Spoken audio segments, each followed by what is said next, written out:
Buenas noches, soy Carlos Elizondo. Bienvenido a una emisión más de Primer Círculo. Muy buenas noches, soy Federico Reyes Heroles. Bienvenidos a Primer Círculo. El día de hoy vamos a hablar de un asunto que puede parecer muy coyuntural, pero no lo es. Si usted analiza los libros que han estudiado el origen de las naciones que son desarrolladas, se encuentra uno con una constante, y esa constante es que han sabido utilizar los recursos naturales que están a su alrededor. En lugar de ver en la apropiación algo malo, algo dañino, piensan en cómo aprovecharlos para beneficio de la sociedad y tratar a la vez de conservarlos. David Lance, historiadores del desarrollo, lo han dicho de manera muy clara. Hay una correlación perversa entre las naciones que no se han desarrollado y el medio ambiente. México tiene muchísimos recursos naturales, algunos de ellos de manera sobrada, como por ejemplo el sol, que ahora empezamos a utilizar para generar energía eléctrica, para poder liberarnos un poco de la quema de combustóleo. Y tenemos otros, el viento, y tenemos muchos más, nuestros mares. Y uno de ellos es el agua. Con el agua tenemos una relación muy conflictiva. Conflictiva diría yo porque por un lado tenemos amplias zonas del país que carecen del recurso. Ha habido estados como por ejemplo Zacatecas en donde ha dejado de llover hasta 5 años, es decir, un niño de 5 años que nunca en su vida había visto llover en su tierra. Y después tenemos otras áreas del país, Tabasco, por citar alguna, Chiapas, en donde al contrario el agua se puede convertir en el gran enemigo de la supervivencia del ser humano. Tenemos así también una relación perversa en tanto que no nos decidimos aprovecharla de manera cabal. Y sobre eso, sobre esa relación conflictiva con el agua, es que vamos a hablar el día de hoy con Carlos Elizondo. Carlos, ¿cómo estás? Federico, pues diste una introducción muy clara. Tenemos un problema de que no hemos sabido ni canalizar el agua donde sobra, ni aprovecharla bien donde no la hay. Y yo, como tengo esta beta neoliberal, me perdonarás, creo que tiene que ver con un problema de precios. O sea, el agua en México no se cobra como debería. Voy a poner un ejemplo. Tenemos una gran cantidad de agua en el subsuelo que extraemos, pero que no se está renovando. Vi ahí los datos de la Conagua, de todo lo que sacamos en el 2013 de los mantos freáticos, sacamos 17,000 millones de metros cúbicos y solo se rellenaron 11,000, solo se volvieron a juntar 11,000. Es decir, cada año sacamos más de lo que tenemos en el subsuelo. Y lo subsidiamos de dos formas. Uno, no se cobra por sacar ese agua que está en el subsuelo. Y dos, hasta se les da una tarifa eléctrica preferencial para sacarlo con mucho más ganas. Esto no es sostenible en el tiempo. Entonces hay una parte de ese México verde que vemos que se está llevando el agua del subsuelo, exportando hortalizas muy eficazmente, pero con un subsidio que les lleva a desperdiciar de forma muy triste el agua. Fíjate, qué bueno que tocas ese punto, porque hay algunas zonas, en particular el área metropolitana en la Ciudad de México, donde la extracción del agua es terrible en el sentido de que tiene consecuencias secundarias que después todos pagamos. A saber, el hundimiento de la Ciudad de México en muy buena medida se debe a la extracción excesiva de agua de los mantos freáticos. Ha habido quien ha planteado la necesidad de reinyectar agua para entonces dejar de invertir dinero en las cuestiones de, todas estas banquetas que vemos que siempre se están tratando de alcanzar el nuevo nivel de la Ciudad de México, estos edificios que se están sumiendo, hay que caminar por la colonia Roma o en el centro histórico de la Ciudad de México para bajar a los edificios porque ya no subes. El propio Palacio de Bellas Artes es un termómetro de cómo ha ido, o el Ángel de la Independencia, cómo ha ido hundiéndose la ciudad. En lugar de atacar el problema, que es la excesiva extracción, estamos invirtiendo dinero en reparar los daños que causa esta extracción. Y no se habla del tema, no se habla del tema. Y con otra, traer agua de muy lejos para luego perderla en una red de agua que se calcula que el 40% se pierde en fugas. Así es. Y hay otro tema que también es alarmante. Cuando tú ves, digamos, cómo se ha movido la cobertura de agua potable en el país, ha avanzado bastante bien. Tú lo has escrito en varios lugares, aún estados, digamos, los menos avanzados como Veracruz, ya tiene un 80% de cobertura de agua, otros tienen por arriba de 90%, el propio Distrito Federal, Colima 94%, etcétera. Pero donde todos tienen un rezago importante es cuánta del agua que lo descargamos, tratamos. Así es. Y ahí nadie trata más del 80% de su agua, e incluso la Ciudad de México trata el 66% de su agua. Esa agua tratada se podría reinyectar, no tratada, pues no le puedes hacer nada con ella, la mandas al mar a través de los sembradíos de los ríos que desembocan de la Ciudad de México rumbo al mar. Es una tragedia. Es una tragedia y una irresponsabilidad que está teniendo consecuencias muy concretas en ciertas poblaciones. Por ejemplo, el río Atoyac era un río hermosísimo que se ha venido contaminando en las últimas décadas.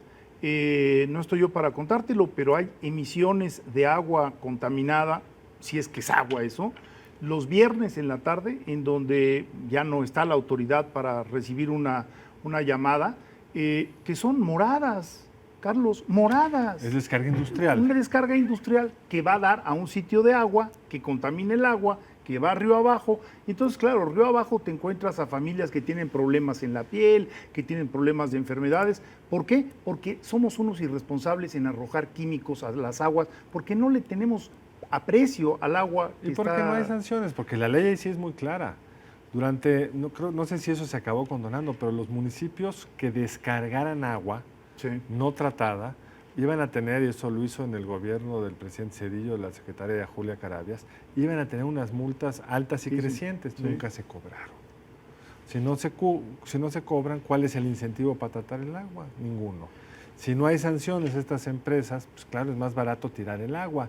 Y porque son buenas personas no se va a resolver, se tiene que resolver con autoridad. Y mientras estamos permitiendo que, ejemplo que diste tú, estas familias tengan unos problemas de piel terroríficos por un agua contaminada. El dictamen viene desde hace 20 años. Y mira, Carlos, a mí me gustaría dejar una nota, digamos, de lo que se ha hecho en otros países del mundo. No somos los primeros que atravesamos por este terrible periodo de descontrol sobre las descargas o de contaminación de las aguas o de uso excesivo del subsuelo. Por ejemplo, el Sena, uno llega a París y ve el Sena precioso. Bueno, el Sena en los años 70 era pestilente. Era un mugrero. Era un mugrero. ¿Y qué hicieron los franceses? Establecieron un programa de mediano y largo plazo para poder ir limpiando el Sena. Crearon una especie de esclusas para poder ir responsabilizando a las industrias, a los hogares, a las autoridades que descargaban sobre el río. Y voy al tema que tú manejas mucho mejor, que es establecieron estímulos económicos. Es decir, si usted nos ayuda a limpiar el río, le condonamos X número de impuestos o le damos tal o cual incentivo para que entonces esa agua menos contaminada, no limpia, menos contaminada, pase al próximo apartamento en donde va a haber otro tratamiento y así sucesivamente. Hicieron de la limpieza del agua un negocio, lo cual es válido. Es válido porque es un recurso natural finito y es un recurso natural que tenemos que cuidar todos, ¿no? Y Francia, con su tradición estatista, las compañías de agua son privadas. Aprendieron desde el siglo XIX que convenía tener empresas profesionalmente manejadas que cobraran por el agua. Y como cobran por el agua y como a ellas a su vez les cobran las fuentes de agua, pues se ocupan de que el agua no se pierda en las tuberías, de que las descargas sean las correctas. En fin, hay todo un modelo público-privado bien interesante. Ahora, a eso hay que sumarle un tema que tú lo has escrito y que nos preocupa a todos, que es con el cambio climático, esto se va a volver mucho más extremo. El caso que dabas de Zacatecas, 5 años sin ver la lluvia, parece que va a ser cada vez más frecuente.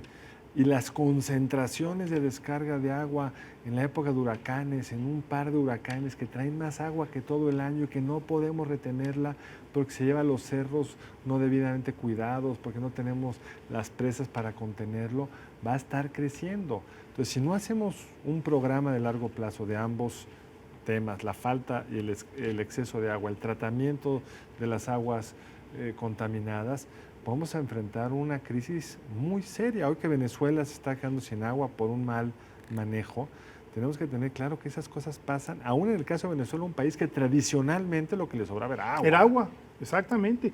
Y fíjate, ahí eso nos conduce a un tema que es muy lastimoso, muy hiriente. Me refiero concretamente al hecho de que tenemos mucha población asentada en zonas donde no debería de estar. Hay alrededor de 3,000 familias en la ciudad de Villahermosa asentadas, que todo el mundo sabe que en cualquier avenida fuerte de un río se las va a llevar. Que en cada avenida. O que en cada avenida se las va a llevar. Y año con año, bueno, allá están rezando para que las presas que están en Chiapas no tengan demasiada agua que tiene que ser sacada de alguna manera y que llega a Villahermosa, como ya lo vimos hace unos años. Pero déjame decirte, Carlos, es una irresponsabilidad porque los mapas de riesgo te indican con toda claridad en dónde está esa población. ¿Por qué somos tan irresponsables y por qué tenemos este conflicto cuando podríamos dejar pasar el agua y podríamos tratar de retenerla en otros sitios para no tener escasez? Yo creo que porque son obras de muy largo aliento y que no se ven políticamente. Y yo creo que estás tocando un punto también central. Estamos esperando a que exista una gran solución para el agua. Y ahora sí que regresando al texto aquel de Small is Beautiful, lo pequeño es hermoso, de Schumacher, si no mal recuerdo, es que todos tendríamos que tomar pequeñas acciones para retener agua en nuestra casa, para limpiar las aguas de nuestras residencias, de nuestras casas, de nuestras viviendas. Necesita precio, si no, no lo vas a hacer. Y tienen que ser los estímulos, como tú lo has dicho, estímulos ¿Cuánto económicos. te cobran por tirar agua sucia al drenaje? Nada. ¿Por qué nada. te vas a preocupar? Entonces creo que sí es un problema no solo gubernamental, sino de cómo nos vinculamos con el medio ambiente, cómo vemos. Tú lo dices, va a haber la gran planta potabilizadora de agua. Pues esa es una mala solución. En realidad deberíamos de evitar que el agua se fuera contaminando. Es una mala solución, pero es La peor única. no hacerla. Así es. Pero en fin, el tiempo se ha acabado, el agua seguirá. Muchas gracias por acompañarnos en esta emisión de Primer Círculo y nos vemos el lunes entrante. Nos vemos en la próxima emisión de Primer Círculo. Buenas noches.